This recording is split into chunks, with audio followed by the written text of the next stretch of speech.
Bem, hoje aqui no Observatório Político eu queria falar sobre uma questão, né, que concerne algumas percepções que eu tive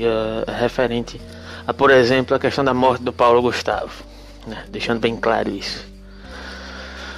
A morte do Paulo Gustavo, ela surge como um fator que vem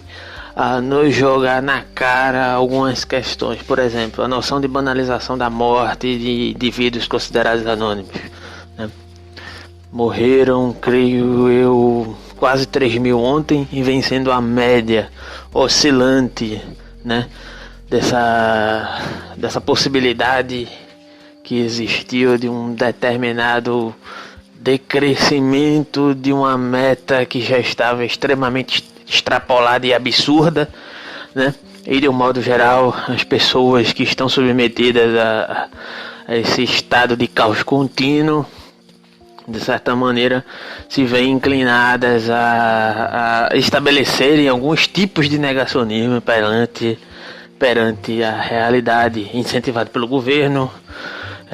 sendo instrumentalizados esses negacionismos, né, por um tipo de estado governamental canalha, né, que instrumentaliza o negacionismo alheio, né,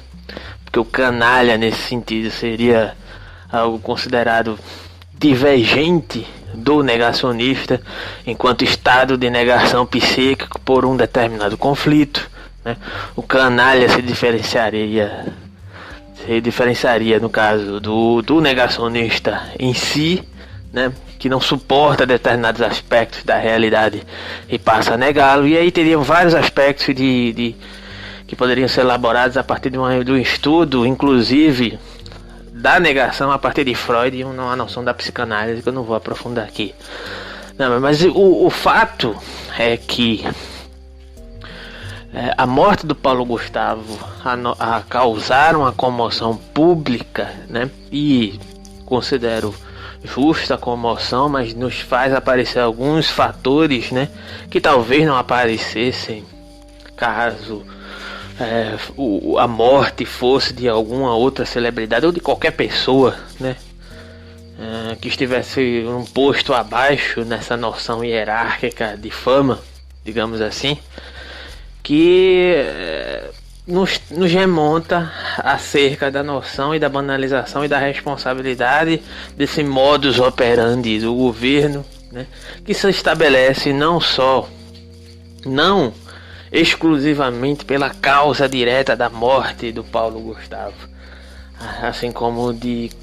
várias outras pessoas que se delegam nesse ambiente pandêmico, mas sim pelo modus operandi que o governo assumindo riscos, né, que são estabelecidos de um modo geral pelos parâmetros científicos, pelos estudos delegados há mais de um ano, né, e sobre como não deveríamos nos comportar, e o governo segue na contramão dessas indicações, né, dessas recomendações predominantes a nível mundial, recomendações da Organização Mundial da Saúde, que cria esse ambiente no qual milhares de brasileiros morrem diariamente, assim como Paulo Gustavo, que é apenas mais um deles, e remonta também uma questão, né, que mesmo um indivíduo considerado como Paulo Gustavo privilegiado, né, devido às suas possibilidades financeiras e de isolamento e de cuidados, não está imune a essa questão de ser afetado pelo vírus, né? Afetado pelo estado de caos social que a pandemia tem estado e se intensificado por conta de uma política de morte assumida pelo governo Bolsonaro. Esse genocídio tem nome e é Jair Messias Bolsonaro. Não tem como você negar a responsabilidade do governo pelo estado que nos encontramos nesse momento, né, de um modo geral. Não podemos responsabilizar diretamente o governo de Jair Messias Bolsonaro pela morte de Paulo Gustavo, porque não sabemos como ele se contaminou, não sabemos quais foram as causas, digamos, diretas de sua contaminação, mas o ambiente no qual Paulo Gustavo estava inserido, assim como todos nós brasileiros, de um modo geral. Mais de 400 mil mortos que foram gerados a partir dessa ambientação causada pelo governo, essa sim é de total responsabilidade dessa necropolítica, dessa política de morte adotada pelo governo de Jair Messias Bolsonaro. E ainda hoje, né, nessa sequência, né, da CPI que vem perdurando durante essa semana, vê ainda se falar de tratamento precoce, de cloroquina, como se isso fosse algo, como se isso fosse uma questão, enquanto já viramos piada internacional por conta desses parâmetros anticientíficos que insistem em serem empurrados goela abaixo da população, né? Como tipo de dispositivo para criar coragem, para que a população de certa forma se dirija diretamente para a morte, sem se preocupar com a preservação da vida, e entre outros aspectos, né, que delegam também as situações precárias que o país vem de certa forma estando inevitavelmente, né, a questão econômica, que sempre foi colocada pelo governo como algo, como uma escolha dicotômica, quando na verdade a questão da saúde pública ela estaria delegada em uma sequência de uma melhoria do âmbito econômico, e não há essa dicotomia entre escolher entre saúde e economia, ou não deveria haver, pelo menos no âmbito do discurso, que ainda se sustenta isso ainda hoje, né? Consequentemente, mundialmente isso foi verificado, isso já foi dito desde o começo, na verdade, que na verdade primeiro se deveria cuidar da saúde para inclusive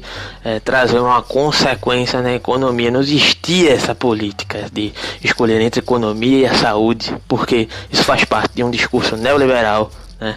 Que de certa maneira trata de um modus operandi, digamos assim, excludente, eugenista, que responsabiliza as pessoas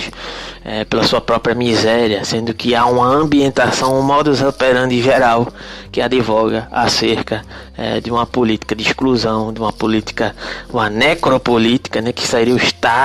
o estágio evolutivo no momento presente desse neoliberalismo, desse discurso neoliberal, né, que nesse sentido, a partir de uma transição de uma série de fatores do movimento capitalista, identificaria em determinados grupos uma inutilidade, né? E a partir dessa inutilidade, dessa impossibilidade de produzir valor e produzir capital, né, de ser extraídos desses indivíduos valor e capital, eles são empurrados para um ostracismo, para um não lugar na sociedade de um modo geral. E esses discursos se utilizam, se instrumentalizam, né, enquanto um status governamental canalha que se instrumentaliza a partir das possibilidades e manipulação dos desejos dessas pessoas, né, em detrimento dos seus próprios conflitos, que tendem a se tornar negacionistas. E o governo, um governo autoritário, né, a partir de um discurso neoliberal, se instrumentaliza a partir da manipulação desses desejos dessas pessoas, né, desses conflitos, né, desses âmbitos negacionistas que não se dão exclusivamente a partir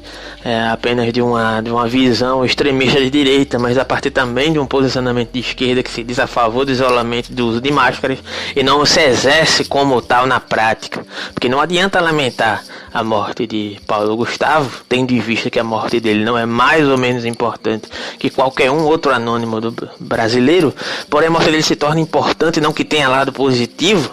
mas se torna importante para vislumbrar como andamos nos comportando enquanto negacionistas perante a realidade, perante a tragédia, perante a morte alheia. Como não nos solidarizamos minimamente a partir de fazer a nossa parte, né?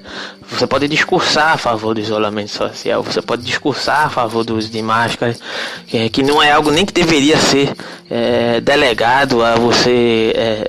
se posicionar a favor ou contra, né? Mas na verdade seria fazer sua mínima obrigação. Mas não adianta você usar o discurso em detrimento disso e não exercer na prática, como também não adianta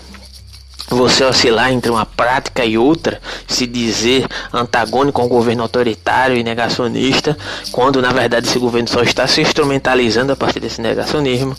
e você, em certo sentido, não executar aquilo que discursa na prática, ou então você oscilar a sua prática entre uma adesão, né, daquilo que deve ser feito e aquilo que não deve ser feito, né? Também, então não adianta você adquirir um discurso progressista de que lamenta a morte de Paulo Gustavo ou de outros brasileiros, né? Mas a de Paulo Gustavo você faz como uma bandeira nesse momento, né? Para muitas pessoas, que sinto muito e etc. Enquanto você não se comporta de uma maneira adequada, mesmo se dizendo progressista, você é tão negacionista quanto qualquer extremista de direita. E era esse o recado que eu tinha para dar hoje, certo? Então,